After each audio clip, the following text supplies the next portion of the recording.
Well, I have to be honest, I was sitting with my college roommate having lunch across from the Letterman Theater in New York where I used to live, and we looked at each other after college, said, what are we going to do with our lives? And I said, I just want to be a stand-up comic, and I didn't know how to do it or how to get started. So it progressed from there. I ended up taking workshops in New York with Steve Rosenfield, and then just started emceeing as much as possible and met some amazing people along the way. So it's been a great journey. And that's how I got started, just on a whim.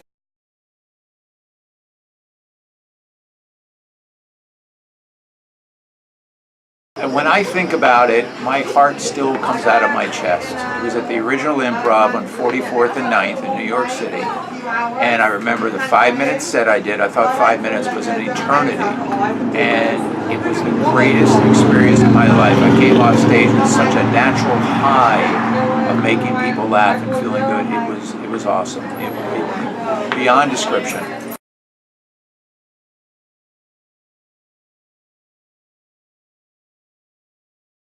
Well, I grew up listening to, Bill Cosby, Why Is There Air, Bob Newhart, Johnny Carson, all the great ones. And that's kind of where I learned and honed. I guess I go back and hone some of my skills and my comedy acting material.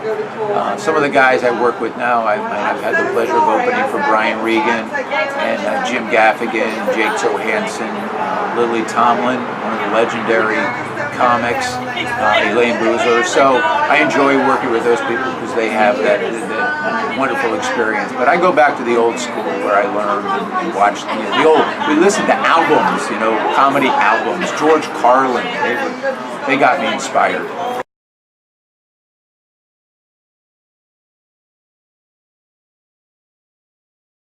One of my favorites is a Blake Edwards. It's called The Great Race. It's with Tony Curtis, Natalie Wood, and Jack Lemmon, and Peter Falk. But I think my favorite movie, my college friends will tell you this, is the movie Diner by Barry Levinson. It's one of my favorite movies.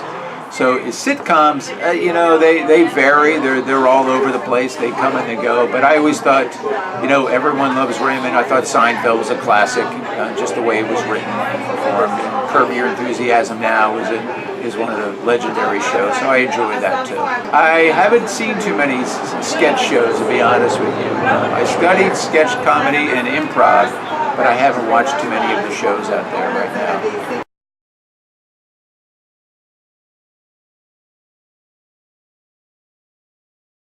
I would love to go on tour with maybe Nick DiPaolo. I'd like to go back and do some more shows with Brian Regan and Jim Gaffigan.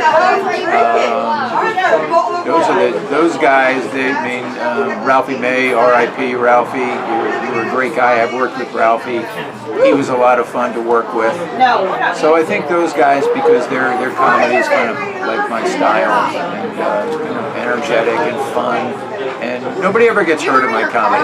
There's too much anger in the world right now, so I like to keep it fun, entertaining, let people escape for an hour or two.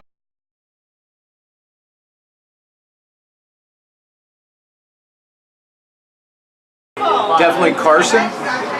I think Carlin would be great. I would love Jack Benny. I always thought he was a classic, a true gentleman. Dean Martin, even though he was a singer, but I always thought he was very, very funny. Jerry Lewis. Who else? George Burns. I think he would be fun.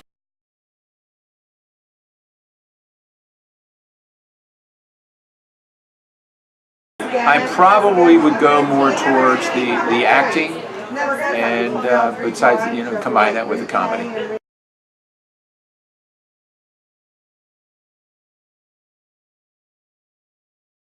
I really enjoy headlining. I'd like to be a host of a show. That would be my ultimate goal. Probably going a little bit more, do some more big stadiums and theaters. That's what I enjoy. But I enjoy headlining, and to be a host of a show. That's my ultimate goal.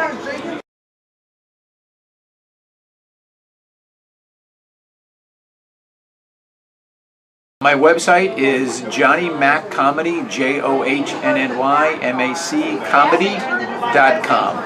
That's my website.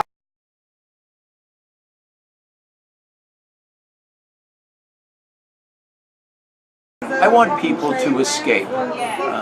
We have all been going through a lot of heavy stuff lately, and it seems to be constant. So I like to take people away. I want them just to relax for a little bit, let things go. And as I said, no one's ever gotten hurt at my shows, so we can talk among things. And people have gotten very sensitive lately, and I'd like to see that just let it go. Have some fun for an hour or two. That's the ultimate goal in comedy.